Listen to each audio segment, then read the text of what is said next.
Traditional medicine हैं उनसे corona का इलाज किया जा सकता है, ऐसा क्लेम था चाइना का।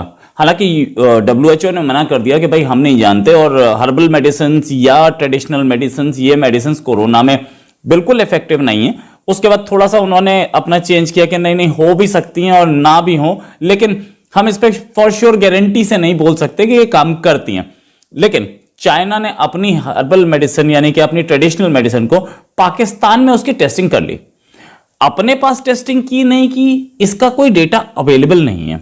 अगर होती, अपने पास हुई होती, तो इतने कोरोना केस क्यों होते पाकिस्तान चाइना में? चाइना अभी विंटर ओलंपिक्स कर रहा है, उसके टिकट्स नहीं बेच रहा है, कोई ओलंपिक्स के टाइम पे कोई उसके स्टेडियम में कोई स्पेक्टेटर्स नहीं होंगे, टिकट नहीं बेचे जाएंगे, जो पासेस हों वो दूसरी बात। लेकिन चाइना को यह पता है ना कि मैटर सीरियस है और कोरोना बढ़ता जा रहा है उसके यहाँ। इनफैक्ट एक सिटी में तो शहर के कोरोना के लिए उसने पाकिस्तान को ही ब्लेम किया। लेकिन अगर उसकी ये मेडिसिन इतनी पावरफुल होती तो उसके अपने कंट्री में इतना कोरोना क्यों होता? अब तक हमने सीनोवैक और दूसरी उसकी जो ये वैक्सीन आई हैं उसके भी बहुत ज्यादा अच्छे रिजल्ट्स नहीं देखे हैं। साथ में उसकी जो टेस्टिंग हुई है उसका डेटा भी उसने पब्लिक में नहीं दिया, लेकिन यहां जरूर किया। पाकिस्तान में अपनी ट्रेडिशनल मेडिसिन की टेस्टिंग की, मतलब पाकिस्तानियों को गिनी पिग मान रहा है, क्या कर रहा है पता नहीं। उसने जाकर के पाकिस्तानी अथॉरिटीज से बोला कि भैया ये बहुत अच्छी मेडिसिन है। पाकिस्तानी अथॉरिटीज ने बोला कि हाँ ठीक है टेस्ट करके देख लो हमारे यहाँ। वो टेस्ट चला और मजे की बात ये कि उस टेस्ट के बाद पाकिस्तानी अथॉरिटी ने यह भी बोल दिया कि हाँ ये बड़ी इफेक्टिव है। अरे यार इफेक्टिव है, एक बात बताओ, तो फिर वैक्सीनेशन क्यों हो रहा है पाकिस्तान में? क्या आपको पता है कि पाकिस्तान के अंदर एक बहुत बड़ी बहस चल पड़ी है कि पाकिस्तान की जो नेशनल सिक्योरिटी पॉलिसी है उस पर तनकीद भी हो रही है और उस पर अच्छे अल्फाज भी कहे जा रहे हैं हुकूमत को। मैंने रिक्वेस्ट की जनाब, आज अब्दुल बासित साहब से, आपको पता है रिसर्चर हैं, और मैं इनका ट्विटर हैंडल देख रहा था, आपको भी मैं कहूंगा इनका ट्विटर हैंडल देखें।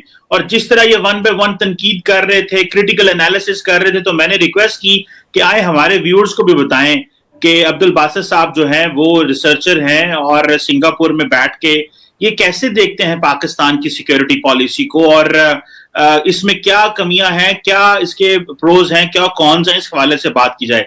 बासित साहब, सबसे पहले तो आपके वक्त का बहुत शुक्रिया सर।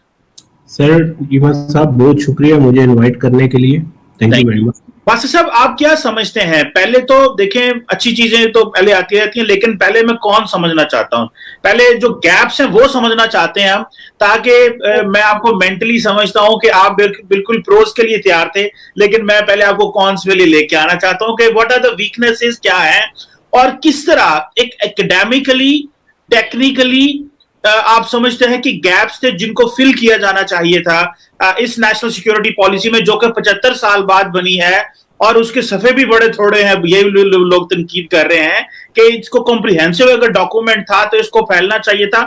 आप इसको किस तरह देखते हैं, काइंडली हमारे व्यूअर्स को बताएं। देखें, थैंक यू चीमा साहब। मुश्किल हो जाता है जी बहुत ज्यादा एक तनकीदी जायजा, लेकिन अब आप मुझे उस तरफ उस डायरेक्शन में पुश कर रहे हैं तो चले।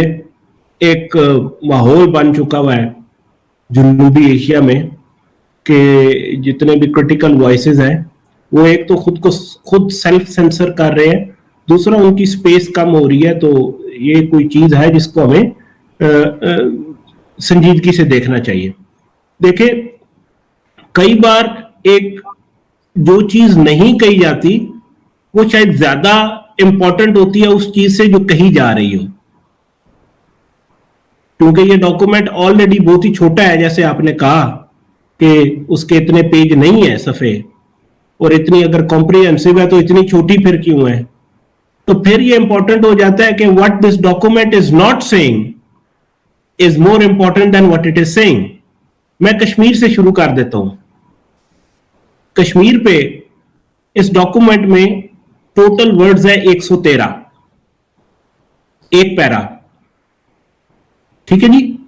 अच्छा, कश्मीर पे ये डॉक्यूमेंट क्या नहीं कह रहा है? जो कह रहा है वो आप जाके पढ़ सकते हैं, जो नहीं कह रहा वो मैं बता देता हूं। जो प्री कंडीशंस है इमरान खान साहब की कि अगस्त 2019 की जो स्टेटस को है उस पे वापस जाना, यानी आर्टिकल 370 और 35A का रिवर्सल, ये प्री कंडीशंस है फॉर नॉर्मलाइजेशन विद इंडिया।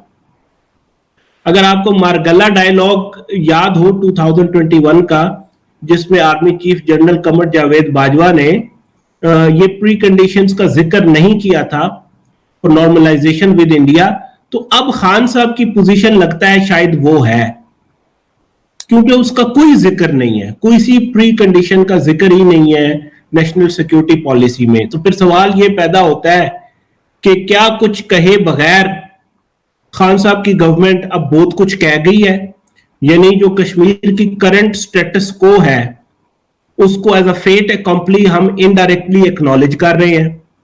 अगर तो कर रहे हैं तो ये फिर तो जैसे वो कहते हैं कि जी ये नेशनल सिक्योरिटी पॉलिसी एक पैराडाइम शिफ्ट है, तो फिर तो डेफिनेटली पैराडाइम शिफ्ट है।